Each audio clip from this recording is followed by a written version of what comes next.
Pawisan na nagpahinga sina Lola Solita at May sa waiting shed.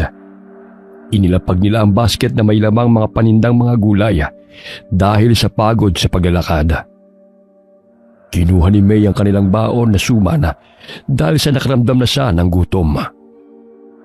La, kumain na muna tayo. Malayo-layo na rin ang nilakad natin pero ni isa wala pang bumibili. O sige, kumain ka na lang muna. Hindi pa ako nagugutom eh. Lumagok ng tubig si Lola mula sa plastic na bote na kanilang baon. Bukod sa mga gulay at prutas na kanilang paninda, ay may inilalako rin silang mga langis na mabisang gamot sa mga sugat, kabag at marami pang gamit. Maging ang Bino Aguso na para sa bagong panganak na kanila pang kinukuha sa kaibigan ni Lola Solita. Napatayo si May nang mapansin ang jeep na huminto sa kanilang harapan. Pansamantala siyang napatigil sa pagkain ng suman at dali-daling lumapit sa mga taong bumababa ng jeep. Ale, bumili na po kayo ng mga gulay. Sariwa po itong okra at talong, may bawang, sibuyas at luya din po. Tiyak, makatitipid po kayo rito. Napaismid ang isang babae at inilayo pa nito ang bag nang lumapit si May sa kanya. Mababanag ang pagkairita nito at mabilis na lumakad palayo. Dinadaanan lamang sila ng mga tao, bagamat walang gustong bumili sa kanila. Ay, wala talaga, Lola. Ang tumal ng paninda ngayong araw. Maaga pa naman eh. Mamaya makakabenta rin tayo. Ilang sandali pa'y napadaan si Mang Feliciano sa kanilang kinaroroonan. May bitbit itong mga walis tingting na kanyang inilalako. Umupo ito sa tabi ng dalagita upang magpahinga. Nakabenta na ba kayo, Ineng? Wala pa nga pong buena mano. Kanina pa kami naglalako ni Lola pero walang gustong bumili. May tindang bawang ka ba riyan? Abay opo, 15, 4 na perasong buo. Pagbilhan nga ng 2 supot. Ito ko siyang nilalaga ko upang gawing gamot sa alta presyon at kolesterol ko. Imbis na bumili pa ako ng mga mamahaling gamot, mas mainam na herbal na lamang ang aking iinumin. Dahil nakabura pa ako at wala pang masamang epekto sa katawan. Salamat po, Manong. Ayan po, 30 po lahat yan. Swerte yan dahil buena mano ako. Mabuti nga't may bumiling lalaki ng 3 walis tingting at nabawasan naman ang paninda kong to. Dadalhin ko rin to sa suki ko dyan sa looban. Mukhang siniswerte ka ngayon, Feliciano ah. Naway magtuloy-tuloy na yan. Sana nga, Solita. O sige, mauna na ako ha. Hinihintay na ako ng pagbibigyan ko nito eh. O siya, sige. Mag-iingat ka ha. Kumakaway-kaway pa ang matandang lalaki habang lumalakad palayo. Pasa ng mga walis tingting itong paninda. Bagamat may katandaan na ay naghahanap buhay pa rin ito, imbis na mamalagi na lamang sa bahay. Mabuti na lamang po at napadaan si Mang Feliciano kaya may benta tayo ngayon. Sinasabi ko sa'yo na huwag kang mawalan ng pag-asa. Hanggat may mga tao tayong nakakasalubong, may bibili talaga sa paninda natin. Hindi man ganun kadali basta matyaga lang. Maya-maya'y may lalaking sumilong sa waiting shed. Kaya nilapitan siya ni Lola Sonita at inalok ito ng kanilang mga paninda. Noy, baka gusto mo ng gulay. Sariwa to, pananim pa namin. Walang mga preserbatibo kaya't maganda sa kalusugan. Pasensya na po, Lola. Wala po kasi akong sapat na pera para pambili. Kakapanganak pa lang ho kasi ng asawa ko at di pa ako nakakabalik sa trabaho. May Bino Aguso rin ako dito, iho. Makakatulong to sa asawa mo na palabasin ang mga tapal na dugo sa kanyang tiyan. Tumutulong din ito sa magandang pagdaloy ng dugo sa katawan niya. Sa gayon manumbalik ang kanyang lakas. Magkano naman po yan, Lola? 30 yan, pero para sa'yo 20 na lang. Naku, Lola, baka malugi na kayo niyan. Tulong ko na lang yan sa'yo. Sa gayon lumakas na ang asawa mo. Sige po, ito ang 20. Maraming salamat po, Lola ha. May paparating na pong jeep. Mauna na po ako. May pupuntahan pa po kasi ako eh. Mag-ingat ka, iho. Ipainom mo yan sa asawa mo. Siguradong lalakas siya dyan. Konti na nga lang ang tubo natin. Parang ipinimigay mo na lang yung Bino Aguso, Lola. Hayaan mo na. Ayos na yung may 5 piso pa tayong tinutubo kesa naman sa wala. Napakamot na lamang ng ulo si Maya dahil sa napakamawain ng kanyang lola. Mula pagkabata ay si Lola Sunita na ang nag-alaga sa kanya. Iniwan siya ng kanyang ina kay Lola dahil magtatrabaho ito sa ibang bansa. Ngunit nang inasawa ng kanyang amo ay hindi na ito bumalik ng Pilipinas at tuluyan na siyang kinalimutan. Hiwalay ang kanyang ama't ina. Ang kanyang ama naman ay unang nagkapamilya. Ang pagkakaalam ni Lola Sunita ay naninirahan ito sa Pampanga. Matandang dalaga si Lola Sunita na tiyahin ng ina ni Maya. Wala nang nagawa si Lola nang iwan ng pamangkin ng 2 taong gulang lamang noon na bata. Lumipas ang 10 taon na, ngunit hindi pa rin binabalikan si May ng kanyang ina. Nalaman na lamang ni Lola Sunita na nagkapamilya na si Erisita dahil sumulat ito na hindi na ito makakauwi ng Pilipinas. Labis ang awa ni Lola Sunita kay Maya dahil tuluyan na itong inabandona ng sariling mga magulang. Mas pinili ni Erisita ang marangyang buhay kaysa sa kanyang anak. Kaya't ganun na lamang ang pagpupursige ni Lola Sunita na maglako ng mga paninda dahil yun na lamang ang kanyang alam na paraan upang mabuhay sila ng kanyang apo. La, may bumiling alis sa akin. 3 supot po ng kalamansi, tsaka hindi niya nakinuha yung sukle. Sabi ko na sa'yo na may mabubuti pang mga tao. Kahit karamihan iniiwasan na tinataboy tayo. Opo nga po eh. Sana makita ko ulit siya sa susunod na araw para madaling maubos itong paninda natin. Umidilim na, kaya sumakay na silang 2 sa bus na huminto sa kanilang harapan. Maraming pasahero, kaya't maging si Lola Sunita ay nakatayo na lamang. Napasulyap siya sa babaeng buntis na nasa kanyang tabi. Napansin rin niya ang babae at lalaki na nakaupo sa kabilang silya. May katandaan na rin ang mga ito. Matalim ang tingin ng mga ito sa babaeng buntis. May kinuhang dahon si Lola sa loob ng kanyang basket at kinuyumos niya ito. Pinagsama niya ang dahon ng atis at kalamansi, kaya't gumawa yun ng mabantot na amoy. Pumara ang mag-asawa dahil sa hindi mapakali sa kanilang inuupuan. Bumaba ang mga ito. Nagkunwari si Lola na walang alam, ngunit kinukutuban na siya ng masama sa oras na yon. Pagkababa ng mag-asawa ay umupo sila ni May sa bakanteng silya, katabi ng babaeng buntis. Neng, baka gusto mong bumili ng langis. Kontra sa masamang elemento. Marami akong paninda rito. Inirapan lamang ng babae si Lola na tila hindi nito nagustuhan ang sinabi ng matanda. Maging ang ibang mga paserong naroon ay inalok ng maglola ng kanilang paninda sa tuwing napapadaan sa kanilang tabi. Maya-maya ay biglang pumrenong driver na siyang dahilan ng paghinto ng bus. May nakita siyang malaking pusang itim na biglang tumakbo patungo sa gitna ng kalsada.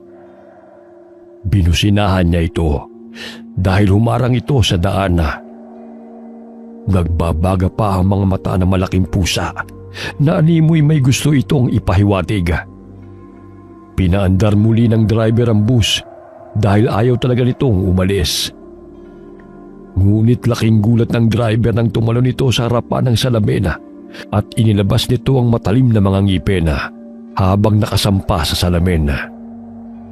Halos mawala ng konsentrasyon sa pagmamaneho ang driver. Bigla na naman niyang inapakan ng preno dahilan na tumilapo ng itim na pusa. Halong inis at takot ang reaksyon ng mga pasahero dahil sa paulit-ulit na ginagawang pagpreno ng driver. Binuliawan ng isang lalaki ang driver kahit hindi pa nito alam kung anong nangyayari. Ngunit sa di kalayuan ay may naaninaw si May na nilalang na kumakaripas ang takbo na sumusunod sa kanila. Nagbabaga ang mga mata nito sa dilim. Lola, parang may sumusunod sa atin kanina. Hindi ko lang po mawari kung ano, ngunit parang hayop po siya. Huminto ang bus dahil humarang na namang muli ang malaking pusa. Tumayo si Lola Sunita at dumapit sa tabi ng driver. Kahit malabo ang kanyang paningin, naaninaw pa rin niya ang dahilan ng pagkaantala ng kanilang biyahe. Noy, etong kalamansi at atis, ibato mo sa kanya. Tsaka alis siya dyan sa kalsada. Sinunod na lamang ng konduktor ang inutos ni Lola Sunita sa kanya. Binato yun ng lalaki. Ang atis ay napisa sa kalsada at tumalsik pa sa pusang itim. Ganun na lamang ang atungal nito at kumaripas ng takbo patungo sa talahiban. Matapos na gawin yun ng konduktor, ay hindi na muling sumulpot ang malaking pusa sa kalsada. La, ano po ba ang malaking pusa na yun? Bakit parang kakaiba siya kumpara sa mga pusang kalye? Sa bahay ko na ipapaliwanag sa'yo. Basta makiramdam ka lang sa paligid, ha? Kapag may nakita kang sumusunod sa atin, batuhin mo ng kalamansi o di kaya ipinitpit na bawang. Sayang naman ang paninda natin kung ibabato ko lang. Basta sundin mo lamang ang pinag-uutos ko para ito sa kaligtasan nating lahat. Sige po, masusunod. Bumaba ng bus sina May at Lola Sunita malapit sa tindahan ni Aling Sally. Pagkababay agad siyang tinanong ni May kung ano ang pusang itim na humarang sa kalsada.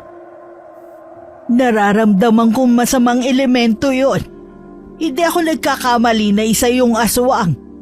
Marahil ang punteriya nun ay yung babaeng buntis. Paano na po yun, Lola?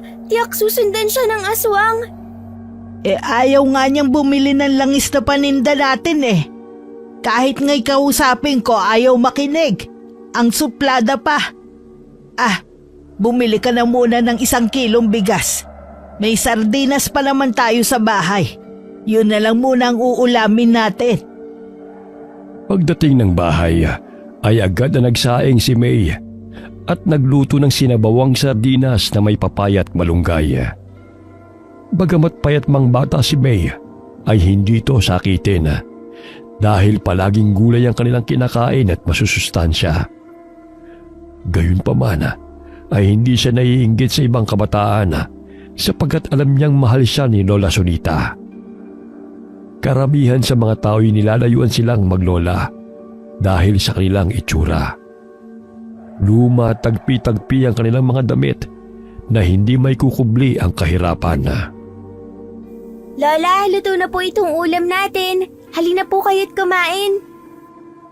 Sandali lang. Ilalagay ko na muna sa karton ng mga bote ng langis. Baka mamaya may makapasok na namang pusa, masagi nito at mabasag. Sige po, maghahain na po ako. Pagkasamang pinagsaluhan ng dalawa ang hapunan.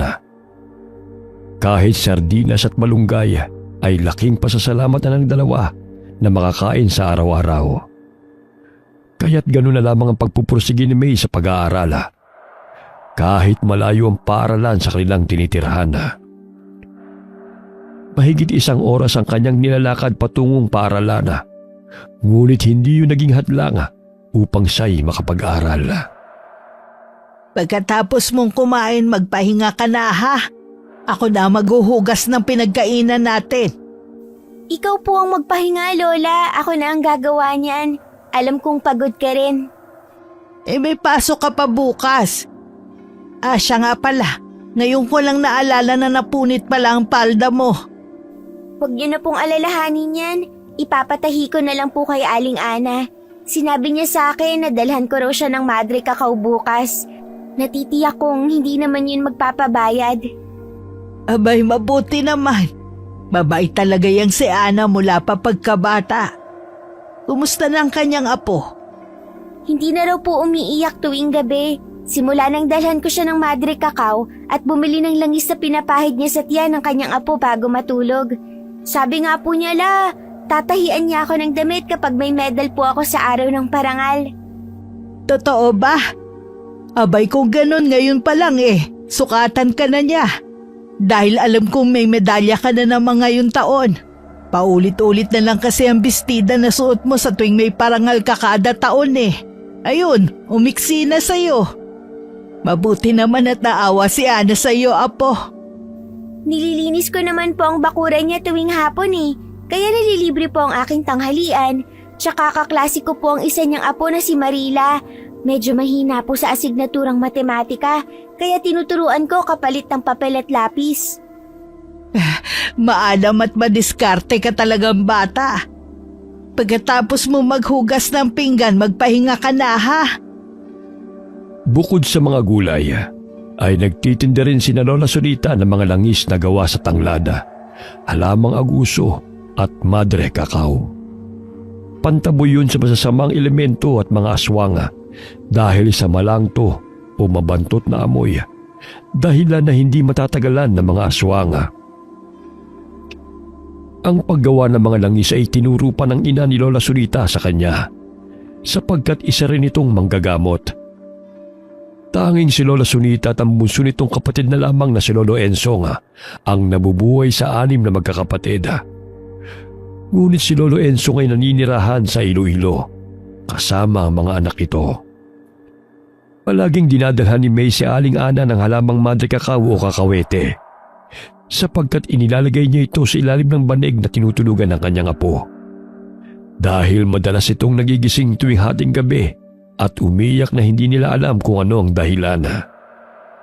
Pakiramdam ng ginang, may masamang elementong umaaligid sa kanilang bahay.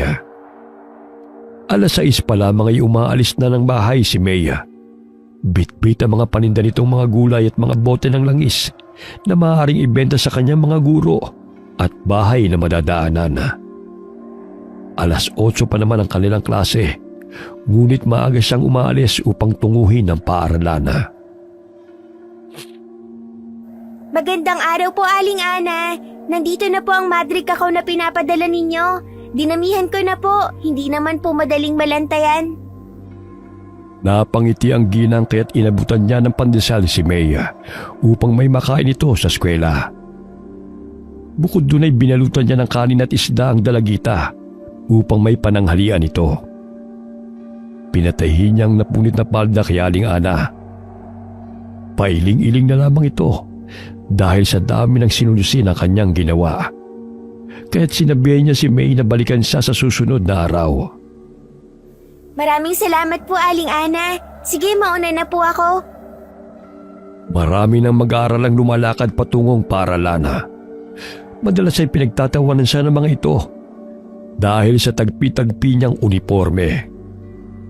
Ang puting blusa ay naninilaw na dahil sa pinaglumana rin yun ng anak ng kakilala ni Lola Sonita. Ngunit dahil mas nanaig ang kagustuhan makapagtapos ni May sa pag-aaral, ay hindi niya pinapansin ang panunukso sa kanya. Bagkus mas lalo pa niyang ginagalingan sa klase. Magandang araw po, Pinibining Cruz. May dala po akong mga gulay. Sariwa po ito, nakakapitas lang po sa bakura namin. Bumili ang guro dahil sa awa sa estudyante. Bagamat laking paghanga niya kay May dahil sa kasipagan nito. Ilang sandali na palingon si May sa batang umiiyak. Nakita niyang nadapa ito dahil itinulak ng isang estudyante. Dali-dali siyang tumakbo patungo sa kinaroroonan ng dalawa. Nakaalis na si Binibining Cruz, kaya't siya na lamang tumulong sa batang natumba. May sugat ka, bata. Sandali lang, may langis ako rito upang mabawasan ang hapdi niyan. Inahira ni May ang sugat ng bata. Ngunit nagulat siya nang bigla siyang itinulak ng nanay ng batang lalaki. Sinabi ng babae na kung ano-ano pang ipinapahid nito sa sugat ng anak, baka ma-impeksyon pa yun. Naku, hindi po. Sa katunayan, gamot po itong langis ng madre kakao sa mga sugat. Mabisa po ito. Imbis na magpasalamat sa pagtulong ni May sa kanyang anak, ay napasama pa ang dalagita. Matalim pa nitong tinitigan ng dalagita bago lumakad palayo. Pinahiran pa niya ng panyo ang sugat ng bata upang matanggal ang langis na inilagay ni May sa gasgas nito. Naririnig pa ng dalagita na pinapagalitan pa ng babae ang kanyang anak. May bibili nito sa tindahan. Ngunit dumayo ang anak nang makitang isang kaklaseng nangangantsaw. Tao talaga, no? Imbis na magpasalamat sa ginawa ko, sa akin pa nagalit. Ay nako, makapasok na nga sa silid-aralan. Sumapit ang hapon. Tumunog ang batingaw. Hudyat na oras na yon ng uwian. Nagsitakbuhan ng mga bata palabas ng paaralan. Nasasagi pa nila si May na aligagang bitbit ang basket na may mga lamang paninda nito. Naisipan ni May na dumaan sa mga bahay upang maglako ng kanyang paninda. Ngunit itinataboy lamang siya ng mga tao at pinagsasabihan. Baka kung saan-saan pa niya raw pinupulot ang kanyang nilalako. Pansamantala siyang napatigil sa paglalakad nang marinig ang balita na pinapakinggan ng isang matandang lalaki habang nagpapahinga ito sa tumba-tumba nitong silya. Ayon sa balita, ay may natagpo ang buntis na wakwak ang tiyan sa loob ng kanilang bahay. Walang nakakaalam kung sinong may gawa dahil maging ang kanyang asawa ay pinatay rin. Bukod sa nawawala ang sanggol na pinagbubuntis ng babae, ay nawawala rin ang laman loob nilang mag-asawa. Kaya't pinag-iingat ang mga tao dahil sa karumal-dumal na pangyayari. Maaari kayang aswang ang may kagagawanan sa kanila? Napahinto sa pag-iisip si May nang sitayin siya ng matandang lalaki kung ano ang ginagawa nito malapit sa kanyang bakuran. Lolo, magandang hapon po. May tinitinda po akong bawang, luya, okra, kalamansi at atis. Bumili na po kayo. Pandagdag lang po sa baon. Ngunit pinagtabuyan siya ng lalaki, kaya't umalis na lamang siya. Malayo-layo na siya sa paaralan at napadaan siya sa kasukalan.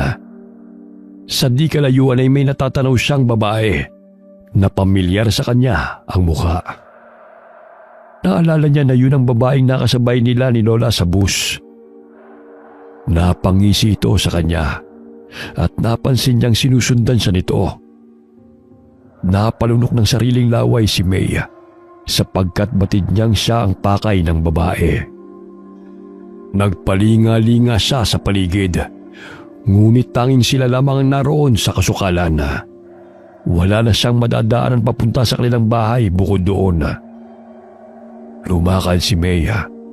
Ganun na lamang ang pagsunod ng babae at sa tuwing humihinto siya, ay sa kinaroroonan niya ito patungo. Aswang kaya siya? Dali-daling tumakbo si May dahil sa kabang naramdaman.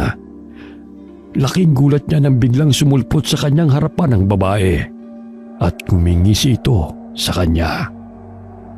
Nag-iisa ka ata, Ineng. Gusto mo bang sumama muna sa akin bago ka umuwi ng inyong bahay? Marami akong pagkain doon. Hindi na po, Ale. Hinihintay na po ako ni Lola sa bahay. Maaga pa naman. Kung gusto mo, bibilhin ko na lamang yung mga paninda mo. Basta sumama ka sa akin. Papagalitan po kasi ako ni Lola kapag hindi ako nagpaalam sa kanya. At isa pa, hapon na rin po. Saglit lang naman tayo. Huwag ka mag-alala. Bibigyan lang naman kita ng pagkain eh. Uuwi na po ako. Pasensya na po talaga. Atras na lumakad ang dalagita dahil sa takot. Nanlilisik ang mga mata nitong napangisi kay May at mahigpit nitong hinawakan ng dalagita sa braso. Sasama ka sa akin o gusto mong kalat ka rin pa kita? Alam mo ba kung ano ang ginagawa ko sa mga batang matitigas ang ulo? Bitiwan mo ako! Ayoko sumama sa'yo! Binabali ko lang naman ang leeg ng mga batang may matitigas ang ulo. Alinga-linga si May sa paligid at nagdarasal na may mapadaan upang makahingi siya ng tulong. Ngunit ni isang tao ay walang napapagawi sa oras na yun. Pahigpit ng pahigpit ang paghawak ng babae sa kanya, kaya nasasaktan na rin siya. Dinukot ni May ang bawang sa basket at pinisayon gamit ang mga kuko, dahilan para mga muyon. Napansin niya na nag-ibang itsura ng babae at napakusot ito ng ilong, dahilan na magkaroon ng pagkakataong makalayo.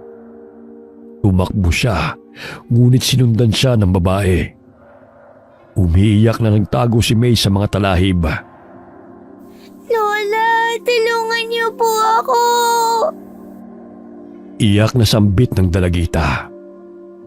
Naalala niyang sinabi ni Lola Sunita na ang katas ng daya po kalamansi ay makatutulong upang matagal maghilom ang sugat ng aswang. Kaya't dumampot siya ng sanga at sinaksak ang kalamansi hanggang sa lumabas ang katas nito. Nagulat si May nang bigla siyang hilahin ng babae sa buhok. Akala mo ba'y matatakasan mo ko? Wala ka ng kawala, bata! Bitiwan mo ako! Hinihintay na ako ni Lola sa bahay! Natatawa habang kinakaladkad ng babae ang dalagita. Natatakot may buong lakas na tinusok ni May ang sanga na may katas ng kalamansi sa babae. Tinamaan ito sa leeg, dahilan na masaktan ito. Ilang sandali pa'y napadaan si Nitoy. Hoy! Anong ginagawa mo sa bata? Bitiwan mo siya! Mababanag ang pagkainis sa mukha ng babae.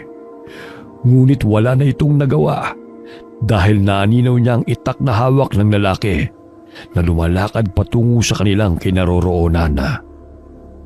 Pinitiwan nito si May at kumaripas ng takbo patungo sa kasukalan. Umahagulgol na dinampot ni May ang mga panindang nalaglag sa mga damuhan. Nilapitan siya ni Nitoy at inalalayang tumayo. Manong, marahil isa po siyang aswang. Gusto niyo po akong isama sa kanyang bahay, ngunit ayoko po.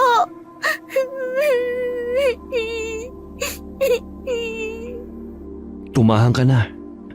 Ihahatid na kita sa inyo. Hindi pa rin tumitigil sa kakaiyak si May hanggang sa makarating sila ng bahay. Mabuti na lamang ay napadaan si Nitoy sa lugar na yon upang maghanap ng mga kahoy na gagawing uling. Malayo pa lamang ay natatanaw na ni Lola Sunita ang kanyang apo kasama si Nitoy. Oh, bakit ganyan ang itsura mo, May? Ano nangyari sa iyong bata ka? Nakita ko pong kinakaladkad siya ng babaeng pinaghihinalaan niyang aswang. Mabuti na lamang napadaan ako. Kaya ayun, binitiwan siya nito. Ay, Diyos ko. Halika't gamutin natin ang mga galos mo. Hindi nagawang magsalita ni May dahil sa labis na takot. Kaya't napayakap na lamang siya kay Lola. Nakilala ni Lola Sunita ang lalaking naghatid kay May. Yun ang lalaking binentahan niya ng Bino Aguso. Iho, mukhang natatandaan kita. Kumusta na ang asawa mo? Ayun po, hindi na po sumasakit ang kanyang tiyan. Gaya po na sinabi niyo, lumabas ang mga buubong dugo. Tapol ba yun? Nasarapan na nga po siya eh. Baka meron pa po kayong binibenta riyan. Ah, meron pang 2. Sige Lola, kukunin ko na yan. Itong 80, hindi na po ako tatawad, may pera na po ako. Ikaw talagang bata ka. Maraming salamat sa paghatid mo kay May, ha? Mag-iingat po kay Lola. Lalo na't may nababalitang nilulusob ng mga buntis at mga bata. Kahit nasa loob ng kani-kaninang bahay. Sa inuha ko'y aswang nga may kagagawa nun. Hay nako, naghahasik na naman ulit sila ng lagim. O siya, baka gabihin ka na sa daan. Huwag po kayo mag-alala. Hindi ako mapapatay ng aswang na yun. Ah, siya nga pala. Dalhin mo tong langis ng Madre Cacao, pantaboy sa aswang. Ihaplos mo yan sa anak mo. Tsaka dalhin mo rin itong manunggal. Ihampas mo sa aswang sakaling makasalubong mo. Hindi niya kaya yan dahil mapapaitan siya. O sige po Lola, maraming salamat po. Agad na umalis si Nitoy. Sa daan ay pinakikiramdaman niya ang paligid. Baka naroon lamang ang babaeng sumugod sa dalagita. Nakakarinig siya ng mga kaluskos, ngunit hindi magawang makalapit sa kanya. Mukhang ang takot sa manunggal ang aswang Ilalagay ko nga ito mamaya sa pintuan. Binalikan ni Nitoy ang mga kahoy na kanyang tinipon sa kasukalan at dinala ito patungo sa kanilang bahay. Agad niyang pinuto ng manunggal o makabuhay na halaman. Inilagay niya yon sa bintana at pintuan upang hindi makapasok ang aswang. Sinalubong siya ng kanyang asawa at kinuha nito ang dala niyang Bino Aguso. Dahil sa inuming yun na may kaunting anghanga, ay naging gamot na rin sa kumakata nitong lalamunan. Naging mahimbing rin ang kanyang tulog. Nagustuhan mo na talaga ang tinitinda ni Lola. Huwag kang mag-alala, mahal. Pag naubos yan, ibibili uli kita. Hinalikan niya sa noo ang asawa. Mahimbing na rin natutulog ang kanilang mga anak. Malapit lamang ang kanilang bahay sa Bienana, kaya kahit papano'y nakabalik siya ng trabaho dahil may nakakasama ang kanyang asawa at mga anak. Minsan ay nangunguling siya kapag wala pang trabaho bilang karpintero.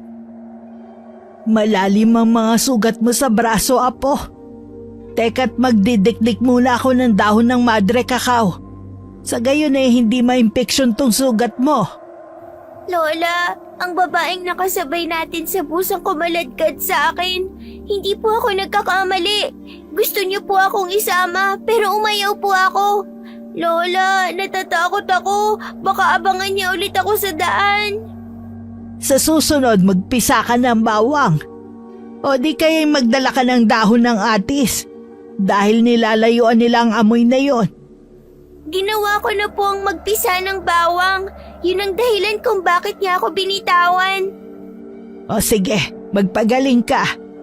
Sasamahan na lang kita sa paaralan.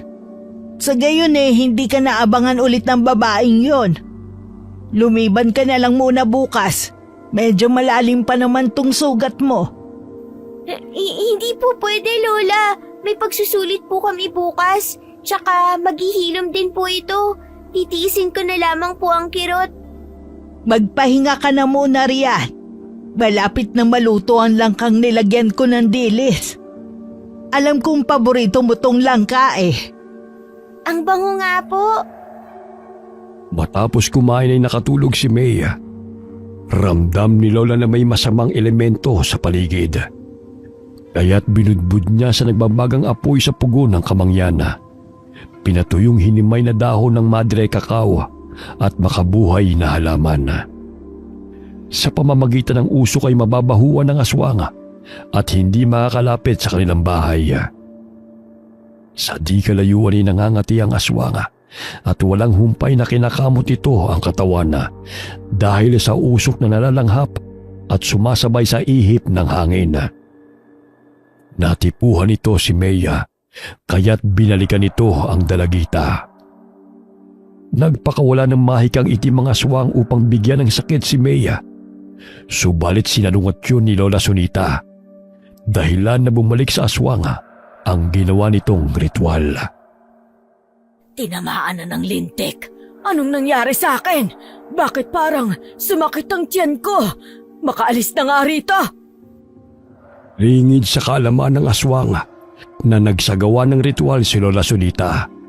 Panlaban sa mga palipad hangin, usog at iba pang itim na kapangyarihan na pinapakawala ng masasamang elemento.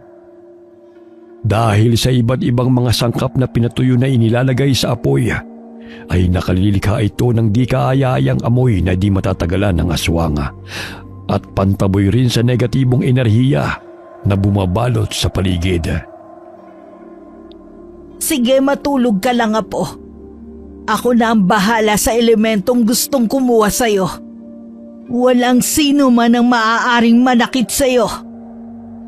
Napapaluhang tinitigan ni Lola ang apo habang ito'y natutulog.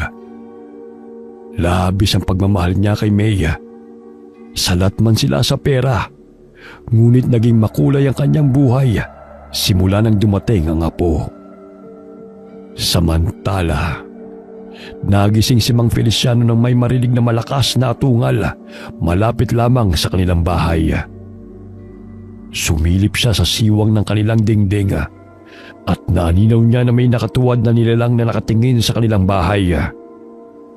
Hindi siya nagkakamali na isa yung aswang dahil sa kakaiba nitong wangis. Ilang sandali pa'y lumakad ito patungo sa kanilang bahay.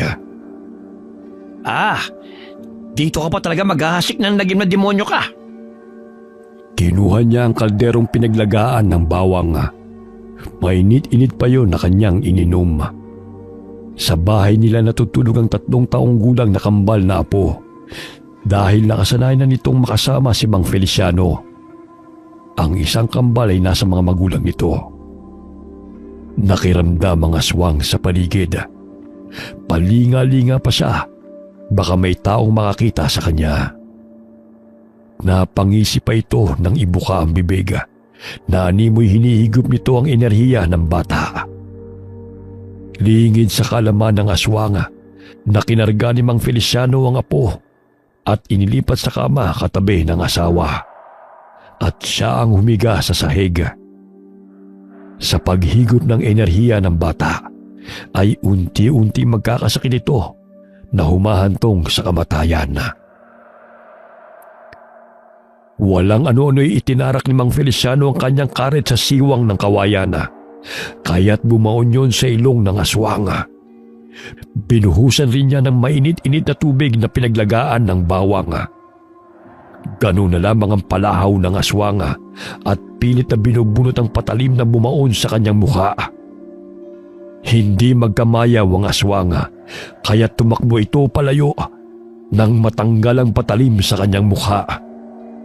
Nalapnos din ang balat ng aswang dahil sa mainit na tubig na pinaglagaan ng bawang na binuhos sa kanya.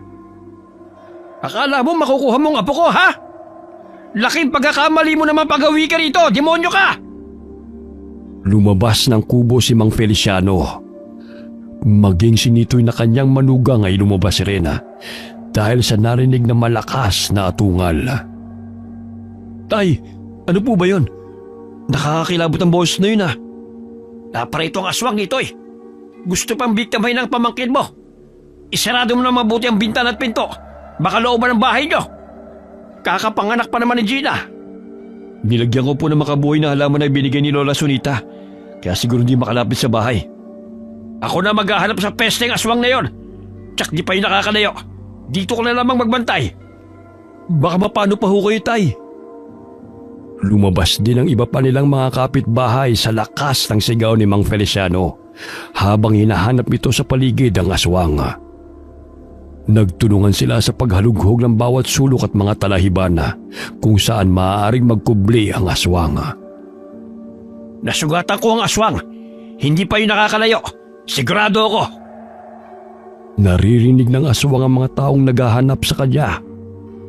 Nasasaktan may pilit itong tumatakbo palayo sa mga tao. Nabangga siya ng kasama nitong aswang, kaya't dali-dali siyang kinarga nito sa likuran at tumalon-talon palipat-lipat na mga puno. Hindi na naabutan pa ni Mang Feliciano ang aswang na sumugod sa kanilang bahay. Maliban na lamang sa mga patak ng dugo na kanyang nakikita sa kanilang dinadaanan. Hindi na namin siya naabutan. Pero nasisiguro kong nasaktan ko ang aswang na yun dito, eh. Wala rin po ako nakita sa paligid. Maliksi kong magtago ang aswang na yun, ha. Kaya kailangan maging mapagmatsyag tayo. Lalo na't napaka-agresibo ng aswang. At nababatid kong hindi lamang yun nag-iisa. Kaya nga po, itay. O siya, bumalik na kayo sa inyong mga bahay. Bantayan niyo ang mga anak at asawa niyo. Ilang araw na inabangan ni Mang Feliciano ang pagbabalik ng aswang. Ngunit bigo silang mahuli ito. Sinasamahan na rin ni Lola Sunita si May sa eskwelahan at doon na lamang naglalako ng mga paninda sa mga kabahayan. Dahil sa lumang pananamit ni Lola Sunita, ay siya pa itong napagkakamalang aswang, kaya't umiiwas sa mga tao sa kanya. Ay, Neng, may kalamansi at mga sangkap ako sa pagluluto rito. Mura lang para sa'yo. Ngunit tumingin na lamang sa kanya ang babae at nagpatuloy din sa paglalakad. May mga kakilala naman si Lola, kaya't yun na lamang ang bumibili sa kanya. May nagtitinda ng mga kakanin malapit sa paaralan at naging kaibigan ng mga nanay ng mga estudyante. Magiliw ang babaeng ito at palakaibigan. Ayon sa nakakakilala kay Adela, nasa kabilang baryo ito naninirahan.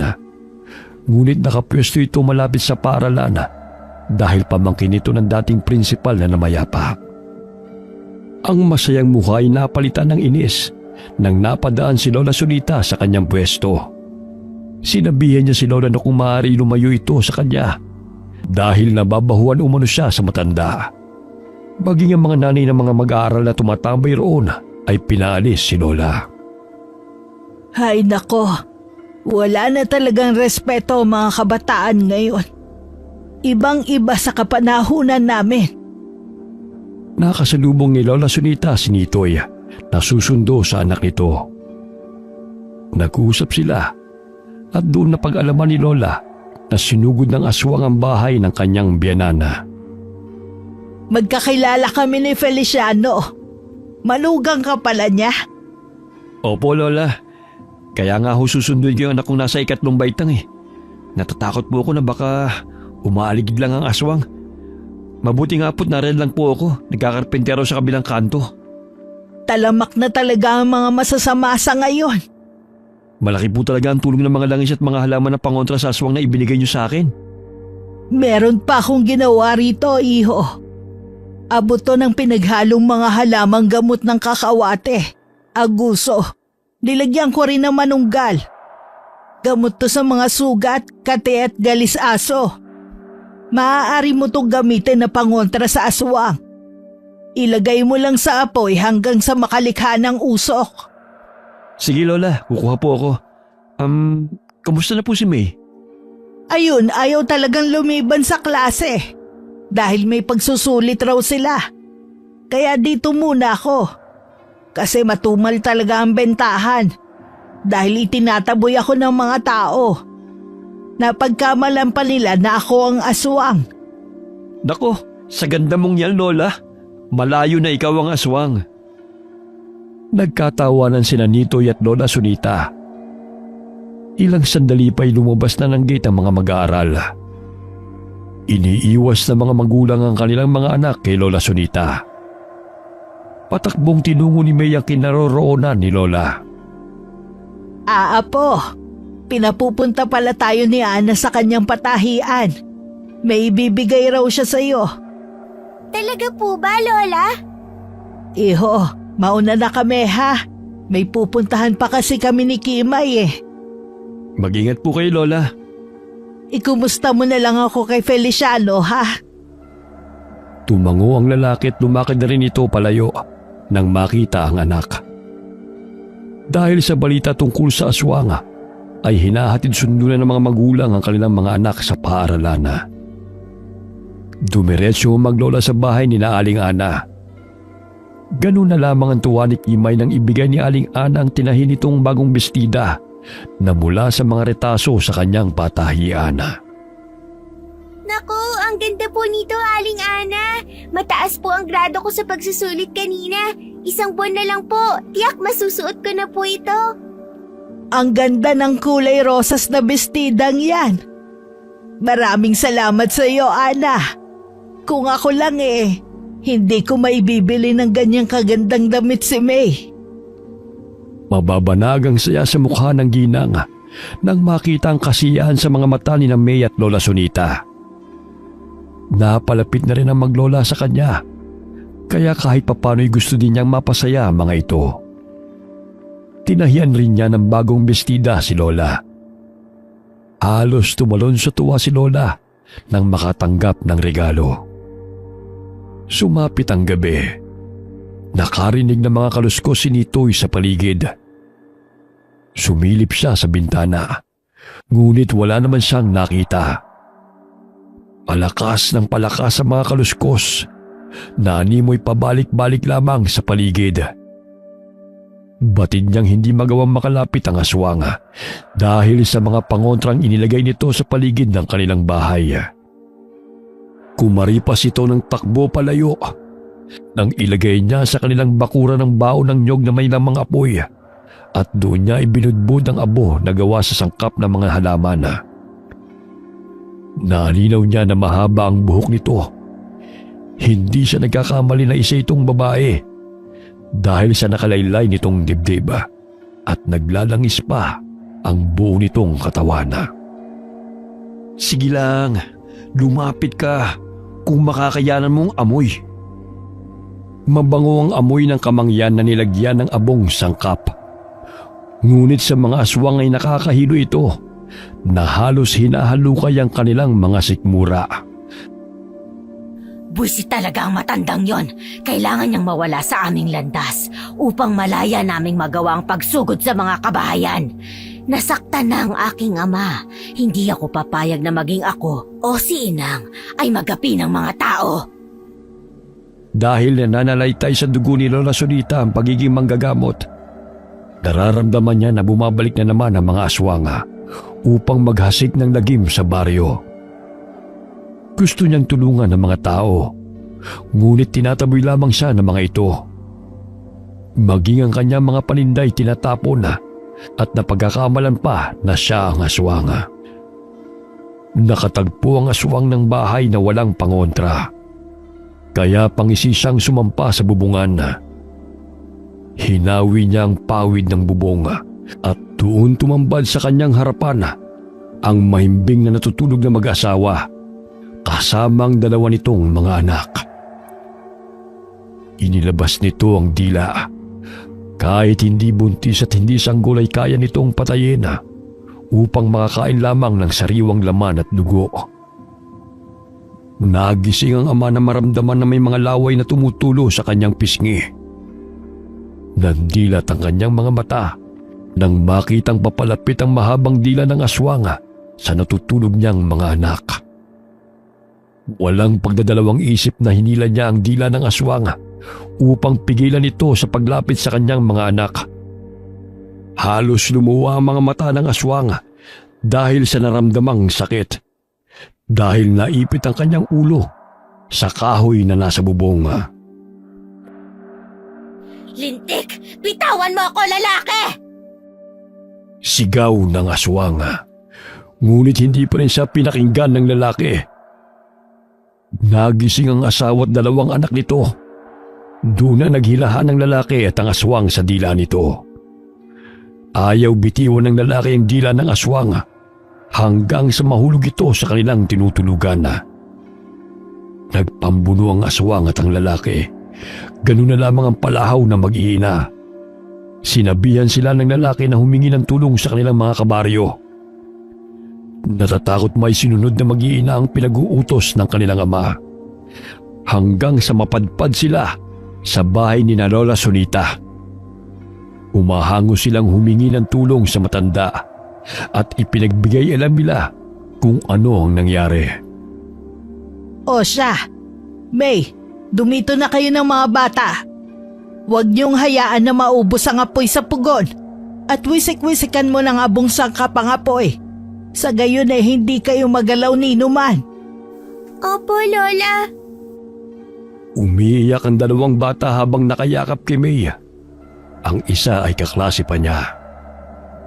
Ang bahay ni Lola Sonita ang pinakamalapit na kanilang mahihingan ng tulong. Dinala ni Lola Sonita ang lahat ng mga gamit na maaaring pangontra sa aswang. Kumuha siya ng manunggal o makabuhay na halaman upang ipanghampas sa aswang. Napagtanto ng babae na hindi si Lola Sonita ang aswang na ipinagkakalat ng ilang mga magulang sa paaralan. Kaya humingi siya ng paumanhin sa matanda sa mali niyang paniniwala. Huwag kang mag-alala, Ineng. Ang importante sa ngayon, maililigtas natin ang iyong asawa. Ito ang madre kakao at dahon ng atis. Gumawa ka ng katas at ipahid sa iyong katawan upang layuan ka ng aswang. Gamitin mo rin itong makabuhay upang gawing sandata laban sa aswang. Naaninaw ni Lola Sunita na dinadaganan ng aswang ang lalaki. Naroon na sila sa bandang hagdana, kaya't kumuha siya ng bunga ng atis sa kanyang basket at binato ang ulo ng aswang. Hinog na yun kaya't napipisa sa tuwing tumatama sa katawan ng kanilang kalaban. Buisit kang matanda ka! Kahit kailan ay wala ka ng tamang ginawa! Tatakas na sana ang aswang, ngunit hinila ng lalaki ang kanyang buhok at inuntog-untog ang kanyang ulo sa hagdan. Nahihilo na ang aswang dahil sa amoy ng atis at pausok na ginagawa ni Lola. Bagamat patuloy niya itong nilalabanan upang makatakas sa lugar na yon.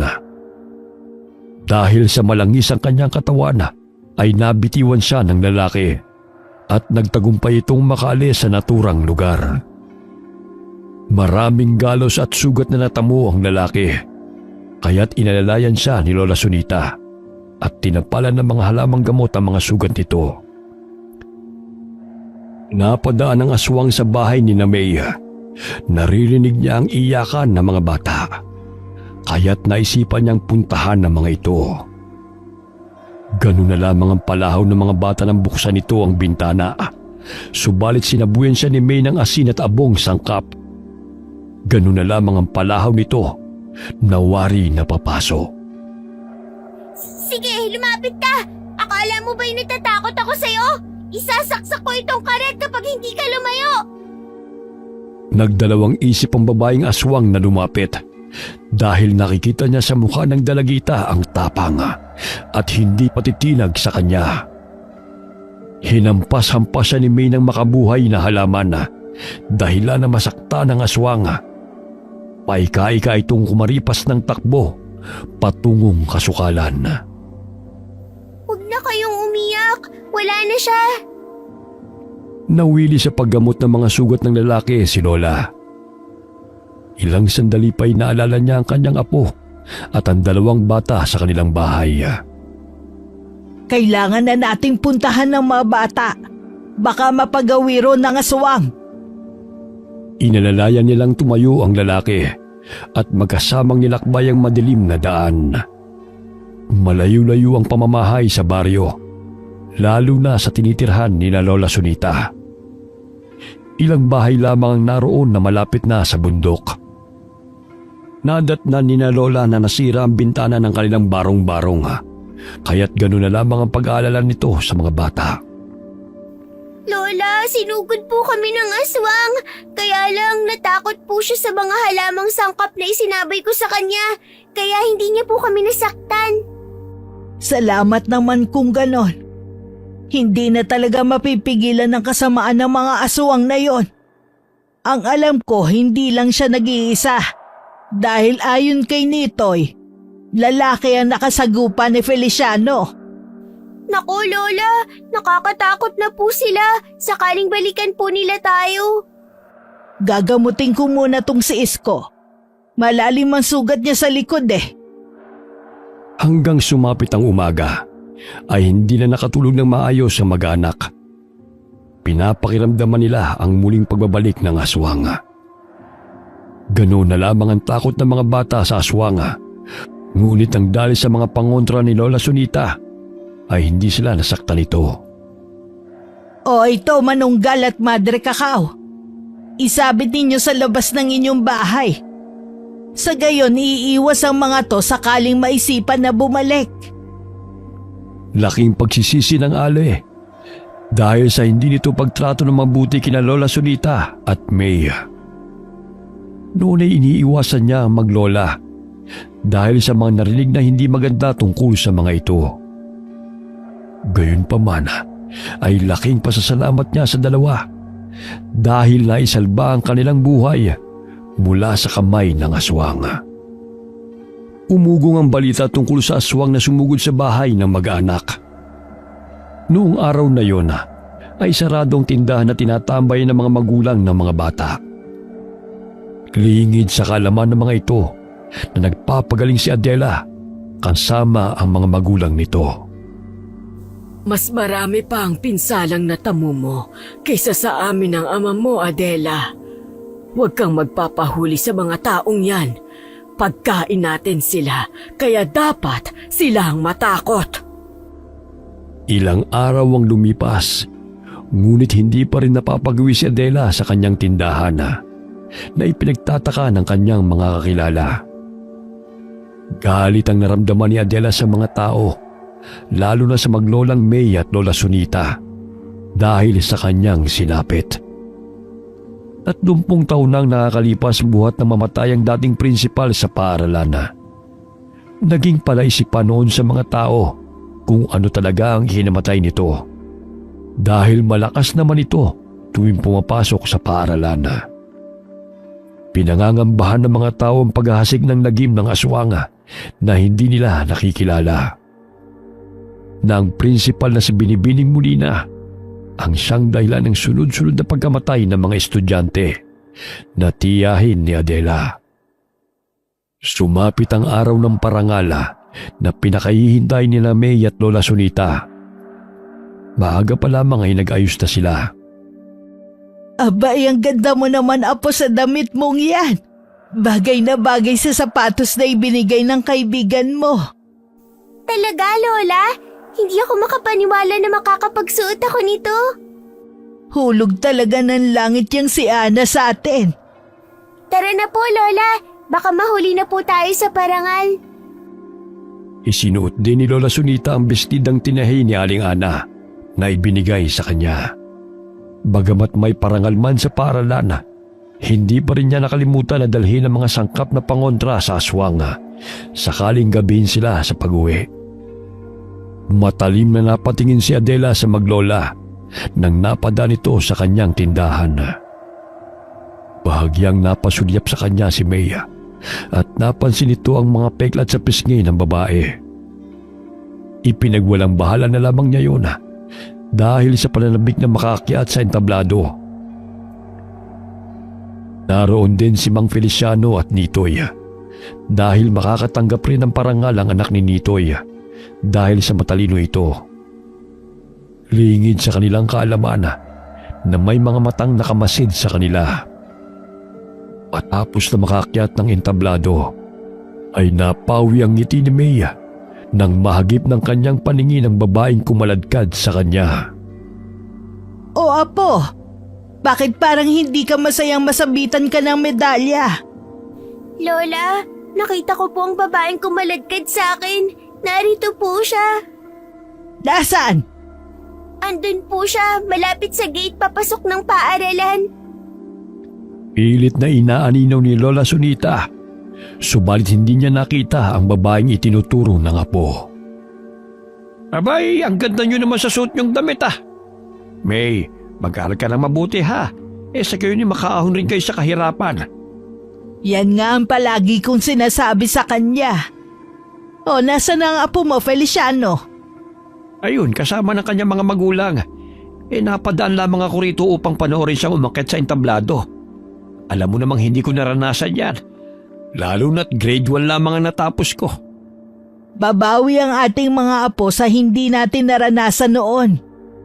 Maiba lang ako, Sunita. Narinig kong may nakalaban daw kayong aswang. Oo. Kaso nga lang nakatakas siya. Babaeng aswang ang nakasagupa namin. Marahil magkasama sila ng lalaking aswang na kinakalaban. Kinakailangan natin puksain ang mga halang na kaluluwa ng mga aswang na yun. Natatakot na ang mga bata dahil kahit sa loob ng bahay ay lumulusob sila. Kinalabit ni May si Lola Sunita at itinuro na naman ang babae. Nagtama ang kanilang mga paningin hanggang sa humalubilo ang babae sa maraming tao at nawala sa paningin ni Lola. Huwag ka matakot, Apo. Hindi ako papayag na saktan ka ulit ng babaeng yon. Ang ikinatatakot ko'y baka kayong saktan din niya. Hindi mangyayari yon. Alam mo bang minsan na akong nakasagupa ng aswang? Yun ay ang panahong ipinagbubuntis ng Lola Sonia mo ang nanay mo. Talaga po ba, Lola? Natitiyak kong napuruhan ko siya. Dahil nasaksak ko siya ng tansong patalim sa ulo malapit sa tenga. Hindi ko nga lang nakita ang kanyang bangkay dahil nakayanan pa nitong makatakas. Inimbitahan ni Mang Feliciano sina May at Lola sa munting salo-salo sa kanilang bahay. Pinaunlakan naman yon ni Lola. Salamat naman kung ganon. Sa katunayan wala naman kami handa ni May eh. Nagluto kasi si Gina ng pansit. Kahit kaunting salo-salo lang iayos na. Nagkatay rin ako ng 3 manok. Tiyak luto na ang tinola ni Mrs. pagdating natin ng bahay. Abay, pinaghandaan niyo talaga ang araw na to ah. Habang masayang kumakain, ay natanaw ni May mula sa bintana ang isang babae na nakamasid sa kanilang kinaroroonan. Animoy sinusundan sila nito kahit saan man ito magpunta. Lola, andyan na naman siya oh. Napatingin sina Lola at Mang Feliciano sa labas ng bahay. Do'y naninaw nila ang babaeng matalim na nagmamasid sa kanila. Kaya't dali-daling lumabas ang Ginoo upang tanungin kung ano ang pakay nito. Subalit tumakad ito palayo. Pambira namang babae yon.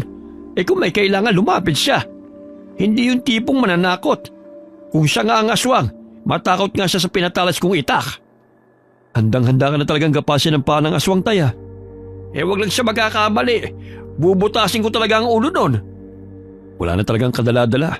Nung isang araw lang may narinig akong pinasok na bahay sa Karatig Baryo. Namatay daw ang 2 taong gulang na bata. Nakatakas ang nanay, ngunit napilayan naman to. Meron pa ba kayong abong sangkap? Marami-rami pa po, Lola. Bukod sa pantaboy ng aswang, ay pampahimbing din to ng tulog.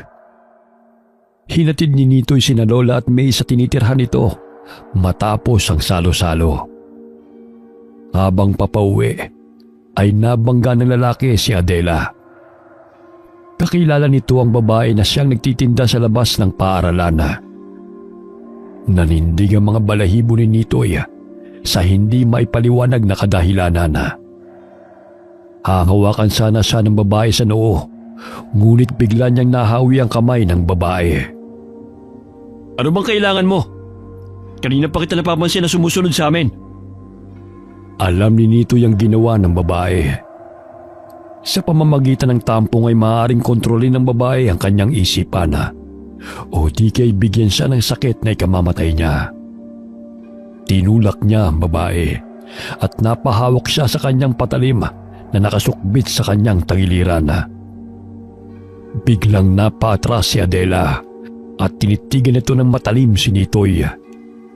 Ilang sandali lumabas ng talahayba ng ina nito at pangising lumapit sa lalaki.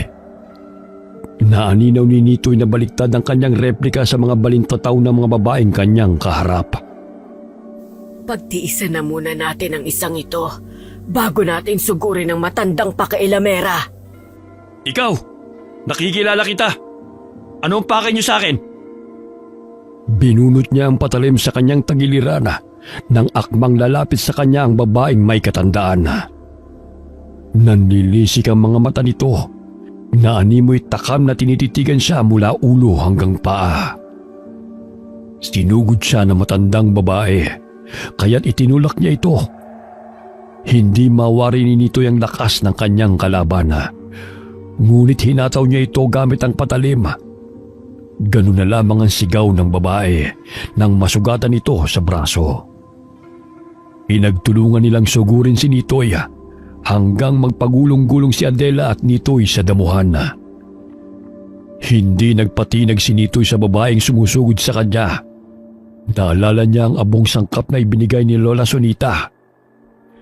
Dinukot niya sa kanyang bulsa at pinunit ang plastik. Dumakot siya at inilapat sa mga mata ng babae ang abong sangkap. Gayon na lamang ang palahaw nito nang mapaitan at mapuwing ang kanyang mga mata. Malakas niyang itinulak ang babae upang makalayo sa kanya. Tumakbo ang matandang babae patungo sa kinaroroonan ni Nitoy. Ngunit bago pa man niya masaktan si Nitoy, ay sinabuyan na siya nito ng abong sangkap. Bahagya itong napatras at mababanag ang takot sa mukha nito. Sige, lumapit ka! Hindi ako magdadalawang isip ng patayin ka! Pati ang anak mo! Kayo ang mga aswang na naghahasik ng lagim sa baryo. Mga halangang kaluluwa na walang awang pumapatay ng tao. Kayo ang marahas sa mga katulad naming aswang. Kayo ang dahilan kung bakit namatay ang aking kapatid. Hindi pa ba sapat ang mga buhay na kinitil nyo upang gawing pagkain? Yun ang papel nyo sa mundo, ang maging pagkain naming mga aswang. Dahil wala kayong ginawa, kundi ang tugisin kami. Dahil pumapatay kayo, kahit ng mga inosenteng bata. Ang daming mong satsat. Wala naman kayong pinagkaiba sa aming mga aswang. Dahil maging kayo ay makasalanan. Mamamatay tao rin katulad namin. Huwag mo nang itama ang mali. Dahil sa baluktot mong paniniwala, hindi kayo tutugisin kung hindi kayo pumapatay. Hinataw ni Nito yung matandang babae gamit ang kanyang itak, ngunit mabilis itong nakailaga. Maging si Adeline nagngingit-ngit sa galit sa lalaki dahil muntik na siyang mabulag sa ginawa nito. Muli niyang sinugod si Nitoy, ngunit sa pagkakataong yun ay nasaksak siya ng lalaki at natamaan siya sa tiyan. Paulit-ulit siyang inundayan ng saksak ni Nitoy. Hindi pa nakontento ang lalaki. Hinalukay pa niya ang tiyan nito upang makasiguro na mapapatay niya ang kalaban. Sumuka ng dugo si Adela at bumulagta ito sa damuhan. Ganun na lamang ang palahaw ng kanyang ina dahil nakikita nito ang anak na pasinok-sinok na humihingi sa kanya ng tulong. Anong ginawa mo sa aking anak? Lapastangan ka! Subukan mo lang galawin ni isa sa pamilya ko. Hindi lang yan ang aabuti mo sa akin. Walang hiya ka. Pagbabayaran mo ang ginawa mo sa aking anak. Biglang tinubuan ng matalim na pangil ang babae. Bumuhaghag ang buhok nito at naglalangis ang buo nitong katawan. Nagpapalit-palit din ito ng anyo bilang malaking pusa habang sinusugod si Nitoy. Ganun na lamang ang paghahanda ng lalaki sa paglapit sa kanya ng kalaban. Hindi mapakali si Lola Sonita sapagkat may nararamdaman siyang hindi kaaya-ayang nangyayari sa paligid. May, gumawa ka nga ng apoy at ilagay mo ang baga sa baon ng niyog. Maghahanda lang ako ng ating gamit at mga sangkap na maaaring panlaban sa masasamang nilalang. Saan ba tayo pupunta, Lola? Basta, may nararamdaman akong panganib. Pakiwari ko'y malapit lang dito sa atin eh. Sige, Lola. Magsisiga lang po ako. Inilagay ni Lola sa bayong ang lahat ng mga sangkap pangontra aswang. Matapos na mailagay ni May ang baga sa baon ng nyoga, ay nilagyan niya yun ng abong sangkap at kamangyana hanggang sa magsimula na itong umusok at mangamoy. Hawak ni May ang dalawang makabuhay na halaman sa isang kamay nito. Sa oras na yun ay hindi siya nakakaramdam ng takot. Kahit alam niyang may susugurin na naman silang aswang. Ang sa isip niya ay tulungan si Lola sa kalaban nito. Gamit ang gasera na nagsisilbing liwanag sa madilim na paligid, ay tinahak nilang dalawa ang daan hanggang sa unti-unting naririnig nila ang mga boses. Parang boses po yun ni Manong Nitoy. Oo nga, halika apo, tulungan natin siya. Hindi pa siya nakakauwi. Tumambad sa paningin ni na Lola Sunita ang nagpapambunong aswang at Nitoy. Pilit na sinasangga ng aswang ang patalim ng lalaki na lumalapat sa kanyang katawan. Ilang sandali pa'y nahagip ng paningin ni Lola ang isa pang aswang. Batid niyang isa yung lalaki. Bagamat matanda ni gusto pa rin itong labanan ng aswang. Ilapag mo muna ang bao dyan sa tabi ng puno at tutulungan ko si Nitoy. La, dumito na po kayo. Baka mapano pa po kayo. Ako na po ang tutulong kay Manong. Nagpiga ng dahon ng madre kakao si May at hinaplos ang katas sa buo niyang katawan. Hawak ang dalawang mahabang makabuhay na halaman na mistulang naging latigo. Kaya ko pong kalabanin at iwasan ng mga aswang na yan. Sapat na itong aking sandata upang matalo sila. Ayokong masaktan ka pa. Tumakbo si May patungo sa kinaroroonan ni Nitoy at ang kalaban nitong aswang. Walang humpay na hinampas niya ang aswang gamit ang mga makabuhay na halaman. Bagamat nasasaktan man ang aswang sa ginagawa ng dalagita, tinitiis nito ang sakit at patuloy na nilalabanan si Nitoy. Binitiwan nito si Nitoy at nabaling ang pansin nito kay May. Tumalon siya sa harapan ng dalagita. Kinakabahan may muli siyang hinampas nito dahilan na napatras ang aswang sapagkat hindi niya nakayanan ng pait at pangangati sa katawan. Anong nakain mo't bigla ka na lamang tumapang, bata? Lubayan mo na kami! Namilog ang mga mata ni May nang biglang may bumulusok na lalaking aswang mula sa itaas ng puno malapit sa kinaroroonan ni Lola Sunita. Tila lasing ito nang bumangon dahil pasuray-suray itong lumakad. Animoy lahat ng usok na pinapausok ni Lola mula sa bao ay kanyang nalanghap. Lubayan? Tingnan mo ang ginawa ng walang yang lalaking yan sa aking anak. Sa tingin niyo ba'y lulubayan ko kayo? Hindi man namin kayo mapatay sa ngayon, ngunit titiyakin namin na babalik kami upang patayin kayong lahat.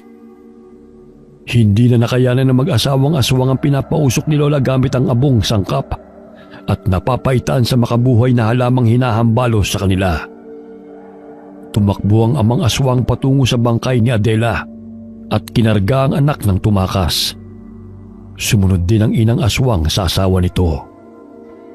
Ngunit bago pa man makalayo ay hinampas ng babaeng aswang gamit ang buntot nito si Lola Sunita, dahilan na matumba ang matanda. Umaripas ng takbo si May upang tulungang bumangon si Lola. Ganun na lamang ang kanyang pag-alala. Lola, dahan-dahan lang po. Lokong aswang na yun Aalis na lang, mananakit pa. Sadyang mapanganib ang mag-asawang aswang na yun. Hindi ko sukat akalain na anak niya ang tindera sa labas ng paaralan. Kaya pala sunod-sunod ang mga kabahayang pinapasok ng mga aswang dahil sa tulong ng kanilang anak. Hindi ko lubos maisip na aswang din si Manang Adela dahil marami siyang mga kaibigan sa paaralan. Ginamit niya ang pagiging malapit niya sa mga tao. Nang sa gayon mapadali ang kanilang paghahasik ng lagim dito sa baryo. Hindi pa ganong kalakas si Adela sapagkat ilang buwan pa lamang itong naging ganap na aswang kaya't napatay siya ni Nitoy. Kinakaibigan niya ang mga magulang ng mga bata at tinutunto ng mga bahay. Sa gayon ay mapapadali ang kanilang pambibiktima. Kaya niyo bang lumakad, Lola? Mabuti pa, doon na ho kayo sa bahay. Nasisiguro kong babalik ang mga aswang na yun upang ipaghiganti ang pagkamatay ng kanilang anak. Mas mainam na magkakasama po tayo upang di na rin po ako mag-alala sa kaligtasan niyo. O sige, bumalik na lang tayo sa bahay ninyo. Naabala ka pa namin, iho. Pabalik-balik lang ang ginagawa natin, Lola. Ihahatid tayo ni Kuya sa bahay tapos pabalik na naman tayong muli sa kanila. Ikaw talagang bata ka. Kung hindi dahil sa mga aswang na yon, hindi naman natin to gagawin. Tayo na't lumalalim na ang gabi. Inalalayan ni Nitoy si Lola habang nilalakbay ang daan patungo sa kanilang bahay. Hindi siya makapaniwala na napaslang niya ang anak ng aswang. Batid niyang babalik ang mga ito at mas lalong nanganganib ang buhay ng kanyang pamilya. Bukas na lang po natin kunin ang mga gamit niyo. Sa ngayon, mas makabubuti na sama-sama tayo hanggang sumapit ang umaga.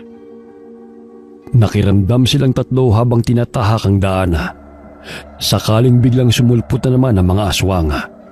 Bagamat nakarating sila ng bahay ng ligtas. Oh, bakit bumalik kayo? Ano nangyari sa'yo, Nitoy? Bakit may mga sugat ka? Nakalaban ko ang mga aswang. Pamilya sila at napaslang ko po ang kanilang anak na isang tindera ng mga kakanin sa labas ng paaralan. Kung di ako tinulungan nila Lola at May, siguro napatay na nila ako.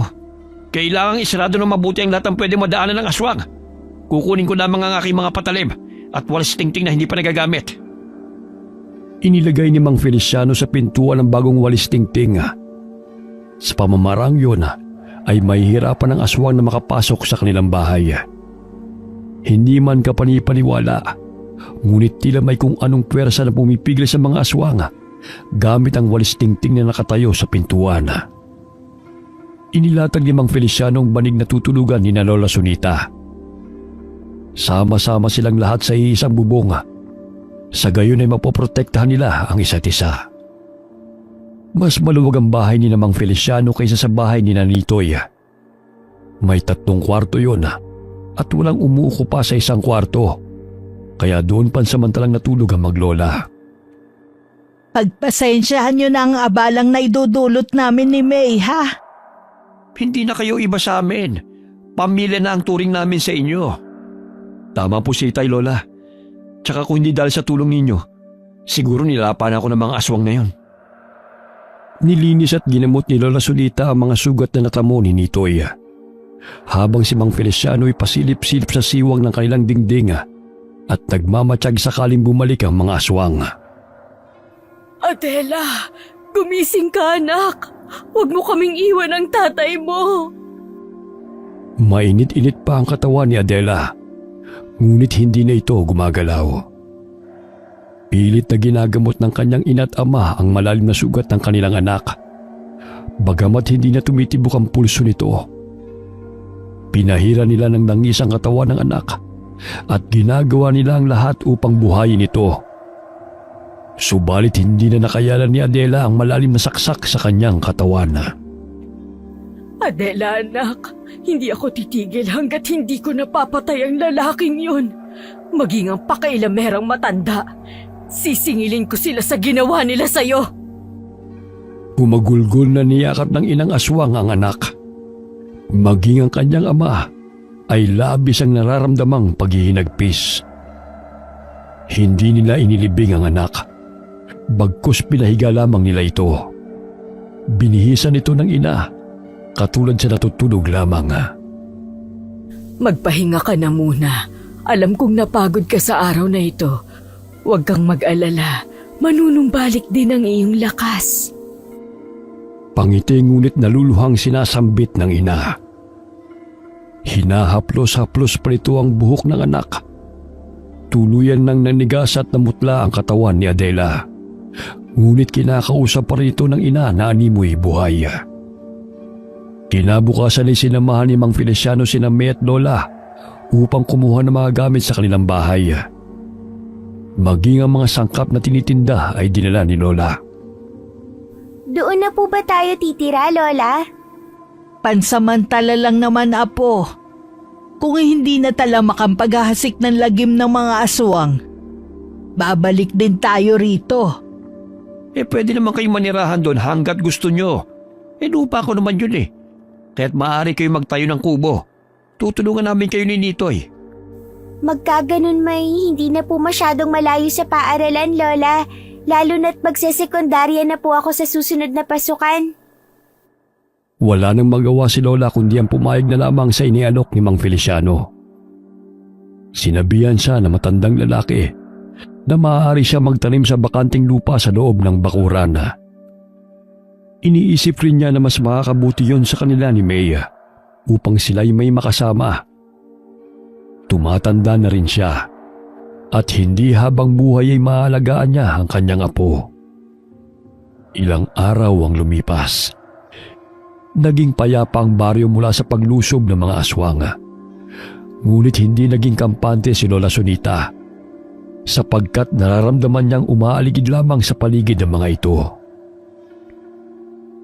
Muli silang naglako ni May ng mga gulay. Sa di kalayuan ay nasipat ng kanyang paningin ang nakatayong babae, habang sa kabilang kalsada ay nakaabang ang lalaki. Lola, ayun ang lalaking kasama ng babaeng aswang. Inaabangan niya tayo sa daan. Huwag kang matakot, Apo. Parati akong handa anumang oras sa kanilang pagbabalik. Kiniskis ni Lola Sunita ang 2 tansong patalim. Kaya nakalikha ito ng ingay na hindi kaaya-aya sa pandinig ng mag-asawang aswang. Kasabay ng pagkiskis ng mga tanso, umusal si Lola ng mga katagang hindi maintindihan ni May. Naaninaw ng dalagita na tinatakpan ng lalaki ang tenga nito at inis na tumalilis ng takbo sa kasukalan. Lola, umalis na po siya sa kalsada. Maaari na po tayong makadaan. Bakit parang ayaw niya sa tunog ng kiniskis na tansong patalim? Dahil nakakabingi yun sa kanilang pandinig. Lalo na't may kasama pang orasyon. Ay, ganun po ba yun, Lola? Ang dami niyo pong alam kontra sa mga aswang.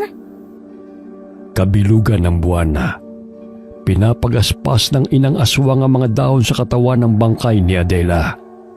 Habang ang kanyang asawa'y nakatunganga lamang at tinitingnan ang kanyang ginagawa. Sunod-sunuran lamang ang lalaki na animoy wala ito sa tamang wisyo. Ang patay ay mabubuhay sa ilalim ng itim na kapangyarihan na nagmula pa sa aking mga ninuno. Nanlilisik pa ang mga mata ng babae at itinaas ito ang dalawang kamay at dahan-dahang ipinikit ang mga mata habang umuusal ng mga salita. Napahinto sa pagsambit ng mga katagaang babae at napalingon sa kanyang asawa. Hindi pa ito ang tamang panahon upang lumusob sa mga kabahayan. Naging maalam na ang mga tao sa paggamit ng mga pangontra dahil sa matandang yon. Tiyak mahihirapan lamang tayo. Ang dapat nating gawin sa ngayon ay ang magpalakas. Sa muling pagbabalik ni Adela ay sama-sama nating papatayin silang lahat. Pinigilan nito ang asawa na umalis nang magpalit ito ng anyo bilang aswang. Bihirang nakakapagsalita ang lalaki. Tanging nakikinig lamang ito kung ano man ang iniuutos at sabihin ng asawa nito. Tumango siya at muling bumalik sa kanyang pwesto. Hindi ako nagtagumpay noon na muling buhayin ng aking kapatid.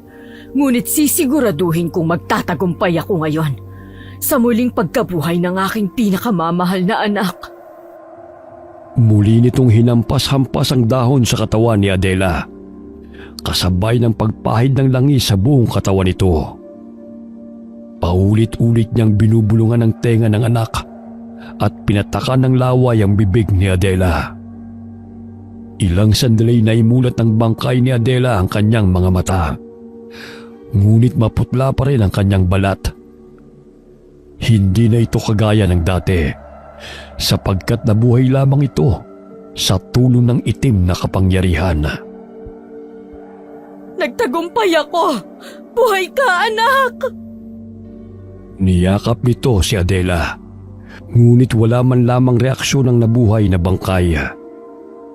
Tumutulo pa ang laway nito habang lumalabas ang uod sa mga mata nito. Bukas na tayo maghahanap ng pagkain. Magpahinga ka na muna, Adela. Hinintay namin ang itay mo ang iyong pagbabalik. May mga anak ang lalaking yon. Pinapangako ko na ang kanyang mga anak ang iyong makakain. Sariwa yun at nasisiguro kong masasarapan ka. Nakatingin lamang si Adela sa kanya habang siya'y nagsasalita. Ibinuka ni Adela ang bibig nito at akmang kakagatin niya ang ina. Ngunit pinigilan siya nito at pansamantalang itinali sa kahoy upang hindi makalis. Wala na ito sa sariling isip, kaya't hindi na nito alam ang ginagawa. Tanging kumain na lamang ng tao ang kaya nitong gawin. May malaking dagang napadaan sa harapan ni Adela, kaya't dinampot niya ito at walang pakundangang sinakmal. Walang natira sa bahagi ng daga. Tumatalsik pa ang dugo nito habang ninunguya ni Adela. Gutom na gutom ka na, anak. Pasensya ka na at umabot sa 3 araw na hindi ka nakakain. Huwag kang mag-alala. Bukas ay kukuha ko ng pagkain mo. Hindi nakapaglako ng mga gulay sina Lola Solita at May dahil tinulungan ng dalagita si Gina sa paglalaba. Labis ang pasasalamat ni Gina dahil malaki ang naitutulong ni May sa kanya, lalo na't marunong din itong magbantay ng bata. Naging panatag din ang loob ng panganay na si Jimbo kay May dahil magkasama silang nagbabasa ng libro tuwing hapon. Uy Jimbo, Huwag ka lumabas ng bakuran ha. Baka may masasamang loob na mga pagawi. Bantayan mo ang kapatid mo. Sa gayon ay makapagpahinga naman ang iyong inay. Huwag po kayong mag-alala, Manong. Mabait nga po itong si Jimbo eh. Magkasama po naming binabantayan si Baby para naman makapagpahinga si Manang Gina. Aalis na ako ha. Hinihintay na ako ni na Jose at Garding eh. Mag-ingat kayo rito. Opo, Manong. Mag-ingat rin po kayo. Dinuduyan ni Lola ang 3 buwang gulang na sanggol habang nagsasampay ng mga labahin si Gina. Bigla silang nakalanghap na nakakasulasok na amoy na sumasama sa hangin. May patay na daga ba? Bakit ang baho? May, pakitingnan nga dyan sa labas ng bahay. Kanina wala pa eh. Nagwalis naman po ako kanina. Wala naman po ako nakitang patay na daga o palaka. Biglang sumigaw si Gina nang tumambad sa kanyang paningin ng babaeng nasa kanyang harapan. Kinakalampag nito ang bakuran at pilit na pumapasok. Lumabas ng bahay si Lola Sunita at pinabantayan ng natutulog na sanggol kay Maya. Hindi makapaniwala si Lola na doon nagmumula ang nakakasulasok na amoy. Maging ang ina at kapatid ni Gina ay nagulantang dahil sa baho ng babae. Halika Gina, pumasok tayo sa bahay. Hindi to maaari. Sandali lang at may kukunin ako. Kinuha ni Lola ang abong sangkap at isinaboy sa babaeng naaagnas sa labas ng bakuran. Sa tuwing dumadampi ang abo sa kanyang balat, ay tila umuusok ito. Nanlilisik ang mga mata nitong tinitignan si Lola Sunita. Lumabas ng bakuran si Lola. Bitbit ang makabuhay na halaman at hinahampas ng paulit-ulit ang babae. Pumapalahaw ito dahil nakakaramdam ng sakit sa tuwing sinusugod siya ni Lola. Hindi nagkamali si Lola Sunita na si Adela yon. Gusto siya nitong sakmalin, ngunit hindi nito magawa dahil nasasaktan siya sa ginagawang paghahambalos ni Lola gamit ang manunggal. Patay ka na! Hindi ka nararapat mabuhay! Dumating si Mang Feliciano galing sa pangunguha ng mga dahon ng nyog na gagawing walis tingting. Malayo-layo pa lamang ay nadidinig niya na ang ingay na nagmumula sa kanilang bakuran. Nadatan niya si Lola Sunita at ang kanyang asawang si Aling Lina na nagtutulungan sa pagpapalis sa babaeng pinagmumula ng nakakasulasok na amoy. Anong nangyayari dyan? Sino bang kaaway ninyo? Namilog ang mga mata ni Mang Feliciano at hindi makapaniwala nang lumingon sa kanya ang babae. Mistulang amaranhig ito sa kanyang paningin. Nabaling ang atensyon nito sa kanya, kaya't patakbo siya nitong sinugod. Halos masuka siya dahil sa baho ng babae at inuud pa ang balat nito sa mukha. Bitiwan mo ako! Grabe! Ang baho! Ngunit pilit nitong nilalapit ang ngipin sa pisngi ng lalaki upang kagatin. Tumakbo patungo sa kanilang kinaroroonan si Aling Lina at paulit-ulit na hinambalos gamit ang pandakot ang ulo ng babaeng sumusugod sa asawa. Natapyas ang kalahating mukha ng babae sa ginawa ni Aling Lina. Paulit-ulit rin siyang tinadyakan ni Mang Feliciano hanggang sa tuloy na siyang nakalayo. Animoy hindi man lamang nasakta ng babae. Tumayo ito at pinilig-pilig lamang nito ang ulo.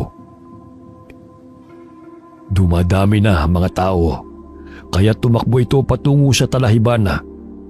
Ngunit nakasalubong siya ng mga taong nangangahoy, kaya't yun naman ang kanyang biniktima. Nasugatan sa balikat ang isang lalaki dahil kinagat siya ng babaeng naagnas. Gamit ang palakol ay hinambalo siya ng binatilyo sa likod, kaya't nabitiwan ng babae ang lalaki. Bahagyang napatras ang binatilyo dahil sa takot. Nangangatog ang mga kamay nito habang inaambaan muli ng palakol si Adela. Kinuha ng ama ang palakol sa anak. Masakit man ang nasugatang balikat, ay walang pagdadalawang isip na tinabas niya ang binti ng babaeng naagnas ng paulit-ulit. Hanggang sa maputo ng dalawang binti nito. Ngunit gumapang lamang ito palapit sa kanila. Tinabas din ng lalaki ang ulo nito. Nagpagulong-gulong ito sa damuhan habang ang katawan nito'y patuloy pang gumagalaw. Patakbong tinungo ni namang Feliciano ang kinaroroonan ng mag-ama. Hindi sila makapaniwala na kahit wala na itong ulo at binti, ay nagagawa pa ng katawan nitong mga kilos. Mambihirang nilalang yan. Sa tanang buhay ko ay ngayon lamang ako nakakita ng ganyang uri ng aswang. Kahit umagi lumulusob at saka gumagalaw pa ang katawan kahit wala ng ulo. Nagtulungan ang mga kalalakihan na gumawa ng apoy. Sa gayon ay sunugin na lamang ang parte ng katawan ng kakaibang aswang na kanilang nakalaban. Nang sa ganon ay hindi na ito makapambiktima pang muli. Itinapon ng mga tao sa apoy ang katawan nito hanggang sa tuluyan na itong matusta. Nagising ang inang aswang. Napabalikwas siya ng bangon nang maninaw na wala na ang anak sa puno na pinagtalian nito. Natagpuan niyang putol na ang lubid, kaya't gano'n na lamang ang pag-alala nito kay Adela. Adela anak, nasan ka? Hinanap niya ito sa paligid ng kanilang dampa, ngunit wala na ito roon. Ginising niyang naghihilik na asawa upang hanapin si Adela. Naluluha na ito dahil hindi niya matagpuan ang anak. Napansin niya ang mga bakas ng paa nito sa daan. Nasisiguro ng babae na nakalayo na ang anak, kaya't hinalughog nila ang gubat. Hanggang sa mapadpad siya sa mga taong nagsisiga at naririnig niya ang mga sinasabi ng mga ito tungkol sa kakaibang babae na naagnas. Doon niya napagtanto na marahil ay napatay ng mga ito si Adela. Pigil ang kanyang pag-iyak. Nakita pa niya na inihagis ng isang lalaki sa nagliliyab na apoy ang binti ng tao. Kaya't palakas ng palakas ang kabog ng kanyang puso dahil sa galit na nararamdaman. Adela anak, hindi pa ito ang tamang panahon upang ikay lumusob sa mga walang hiyang mga tao. Ngunit sisikapin kong pagbayarin sila sa ginawa nila sa iyo. Puyumang kamaong umalis ang babae sa lugar na yon dahil sa labis na paghihinagpis at sama ng loob. Hindi man nagsasalita ang ama ni Adela, ngunit namumutawi sa mukha nito ang lungkot nang ipaalam ng asawa ang ginawa ng mga tao sa kanilang anak. Gabi-gabing umaatungal ang amang aswang, pahiwatig ng kanyang pagdadalamhati. Nagimbal ang mga tao dahil isa-isang sinugod ng aswang ang kanilang mga tahanan. Nagdulot na naman yun ng takot at pangamba sa baryo. Hindi namin pahihintulutan na maging payapa ang inyong mga buhay. Mamumuhay kayo ng may takot hanggang kami ay nabubuhay. Hinawi ng babaeng aswang ang mayayabong na damo habang nakamasid sa bahay ni Nanitoy. Hindi magawang makalapit ang mga aswang sa mismong bahay dahil sa mga pangontrang inilagay nito. Sige, matulog ka na, May. Ako na lamang ang bahala sa pausok. Ramdam kong nasa paligid lamang ang aswang. Lola, baka pumasok po sila at saktan tayong muli. May, huwag ka mag-alala. Marami-rami manunggal ang inilagay ni Nitoy sa paligid. Hindi na nila makakayanan pa yon. Napayakap ang dalagita kay Lola Sonita. Natatakot siya baka maging si Jimbo at ang sanggol na si Nene ay saktan ng mga aswang. Napatigil sa paglalakad si Mang Feliciano at ang dalawang kapatid nito. Nasipat ng kanilang paningin ang dalawang aswang na nagmamasid sa kanilang bahay. Nanggaling sila sa lamay ng kanyang kumpare, kaya't hating gabi na sila nakauwi. Dahan-dahan silang nagkubli sa likod ng puno at sinenyasan niya ang dalawang kasama. May mga dala silang mga itak kahit saan man sila magpunta. Ang mga apo ko pa talagang isusunod nyo, ha? Hindi ako papayag na masaktan nyo sila. Sambit ng Ginoo sa kanyang isipan na pasinghot-singhot ang lalaking aswang na animoy nakikiramdam sa paligid. Hindi na pinatagal ni Mang Feliciano. Hinagis niya ang itak patungo sa likuran ng nagmamanman na aswang. Tumama ito sa bandang puwetan ng lalaking aswang, kaya't umatungal ito ng malakas. Gayon na lamang ang pagkagulat ng babaeng aswang nang makitang bumaon ng patalim sa likod ng asawa, kaya't pilit niya itong binubunot. Nagtama ang paningin ng babaeng aswang at ni Mang Feliciano. Nagngingit-ngit ito sa galit dahil alam ng inang aswang na isa ito sa pumaslang sa kanyang anak. Umalon ito patungo sa matandang lalaki at hinambalos ito gamit ang binunot na itak mula sa likod ng asawa. Umilag ang matanda sa pagsugod sa kanya ng aswang. Buong akala ng aswang ay nag-iisa lamang si Mang Feliciano. Papatayin kitang matanda ka! Tatabasin ko ang iyong ulo, kagaya ng ginawa ninyo sa aking anak! Natumba si Mang Feliciano, kaya't napangisi ang babaeng aswang. Inambaan niyang itatarak ang itak sa ulo ng matandang lalaki. Subalit malakas siyang tinadyakan ng kapatid ni Mang Feliciano na nagkukubli sa likod ng puno. Napasubsob ang babaeng aswang sa damuhan at nagulat siya sa pagsulpot ng lalaki. Akala mo talaga maiisahan mo kami? Hindi kami papayag na magpatuloy kayo sa paghahasik ng lagim dito sa baryo. Dinampot ni Mang Feliciano na bitiw ang itak ng babaeng aswang. Ngunit hinampas siya ng aswang gamit ang buntot ito, dahilan na muling matumba si Mang Feliciano. Bagamat muli niyang dinampot ang matalas na itak at pinutol ang buntot ng babaeng aswang. Tatakbo pa sana ito, ngunit hindi nito inaasahan na doon banda nagkukubli ang isa pang kapatid ni Mang Feliciano at itinarak sa noo ng babaeng aswang ang patalim. Lumusot ang bolo sa likod ng ulo nito, dahilan na mangisay ang babaeng aswang nang bumulagta sa lupa. Maraming salamat, Romeo. Ayun yung lalaking aswang, baka makatakas pa siya. Sunod na hinabol ni Mang Feliciano ang paika-ikang lalaking aswang patungo sa kanilang bahay. Wala na itong kawala dahil sa tuwing hinahakbang nito ang mga paa ay kumikirot ang kanyang sugat. Nahihirapan din ito dahil natamaan ng buto sa kanyang likod. Tinadyakan siya ni Mang Romeo at hinambalos ng itak hanggang sa bawian ng buhay. Bumangon si Nitoy dahil sa narinig na ingay mula sa tapat ng kanilang bakuran. Sumilip siya sa bintana at naninaw si Mang Feliciano at dalawang kasamahan nito.